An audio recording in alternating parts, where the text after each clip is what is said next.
What should have been a routine eviction turns into a tense courtroom standoff the moment this case is called. A landlord who already won eviction, already has a writ signed, and already has the sheriff on standby suddenly finds himself dragged back into court by tenants who haven't paid rent in over a year and still insist they're the victims.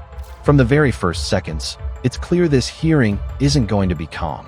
Where a landlord who already won an eviction and has a sheriff on standby to move them out has been dragged back into court by tenants who haven't paid rent in a year, owing almost $7,000, and somehow still think he's the problem. This is Judge Mogan's courtroom in Siren, Wisconsin. Case number 25 SC 185. Societic Properties LLC versus Kimberly Cherry and Stanley Cherry. It's a de novo eviction hearing, meaning everything starts from scratch, as if the prior ruling never happened. No shortcuts, no assumptions. Every fact must be proven again. Both tenants appear in person without attorneys. The landlord appears remotely. And almost immediately, the judge makes it clear, this court is not running on sympathy, it runs on proof. The landlord begins, visibly unsure how much detail is required. He states the core issue plainly. He has not received any rent payments since December of last year. Not a partial payment, not a promise kept, nothing. I'm just requesting eviction because I have not received any rent payments since December of last year. The judge pauses. Then she stops him cold.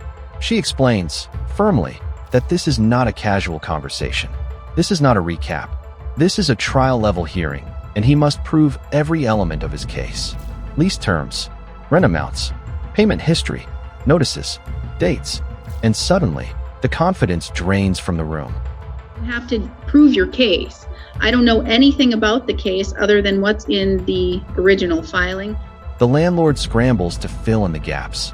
He explains that the last rent payment was received in December 2024, that utility bills, water and garbage, had gone unpaid for months, that his property taxes suddenly doubled, that he raised the rent to cover costs, and then the rent stopped entirely. He explains that Kimberly Cherry used to work for him, and rent was deducted from her paycheck. But when she stopped working due to health reasons, that arrangement ended, and payments never resumed. They didn't respond. At that point in time, rent stopped being paid.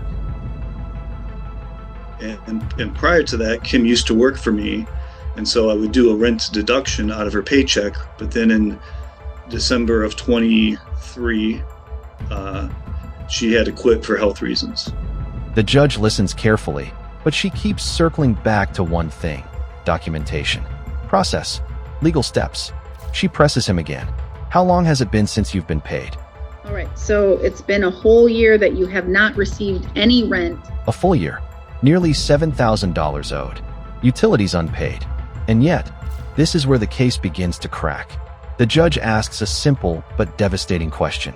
Did you provide a proper written eviction notice?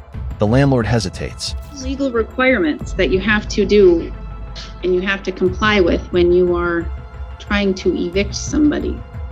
Now it's the tenant's turn to speak. Stanley Cherry steps forward and paints a very different picture. He says his wife never quit her job. She was on medical leave. He claims she tried to return to work and was ignored. He says they were trying to get assistance for the utility bills. He says the landlord refused to fix things, so they spent their own money repairing the property instead. Hot water heater, garage roof, sheds damaged by snow. So I had to spend the money that I was going to send him to fix everything that needed to be fixed. Like the hot water heater went out and I had to totally rebuild the hot water heater. I have photos. The garage roof collapsed and I have a lot of tools in there. And my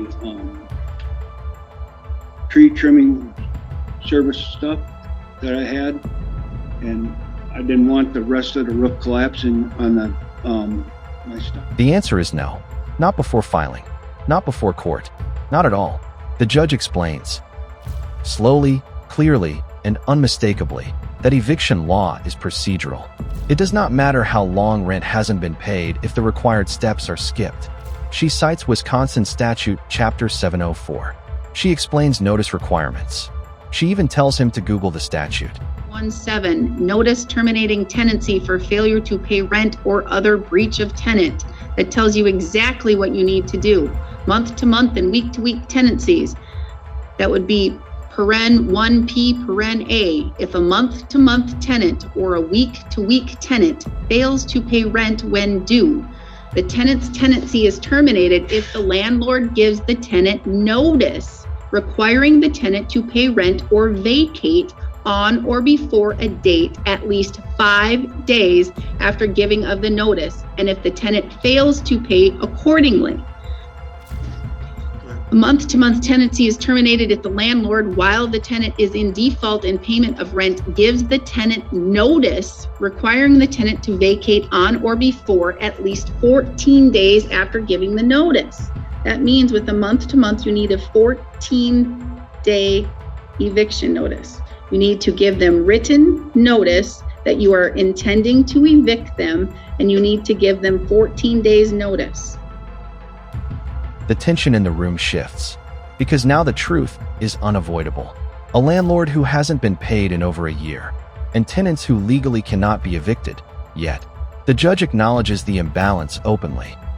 The explanation spirals: cars, disability income, loans, assistance applications. The judge listens, but then cuts through it all with a single line that lands hard. Mr. Sisitic is not your bank. The judge questions the credibility of the tenant's story. If they truly believe the job issue was unresolved, why didn't they keep calling? Why didn't they demand answers for a year? At this point, the courtroom reaches its breaking point. The judge lays it out plainly.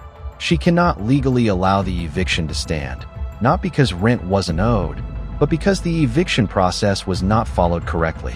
The writ of possession is canceled. The eviction is vacated. But this is not a victory. The judge immediately warns the tenants. This is temporary. A 14-day notice is all it takes for this to come right back. She urges both sides to talk, to step outside the courtroom if necessary, and try to figure something out before the situation spirals any further. The math, she explains, is brutal and unavoidable. Nearly $7,000 is already owed, and with each passing month, more rent continues to pile on. The numbers don't pause just because a case is delayed, and they don't disappear because of legal arguments. There is no realistic path forward if nothing changes. The judge makes it clear that continuing down this road will only deepen the consequences for everyone involved. She ends the hearing with a final warning that hangs heavy in the room. Follow the law on both sides. Because if the rules are ignored again, the next outcome won't be a discussion. It will be far worse.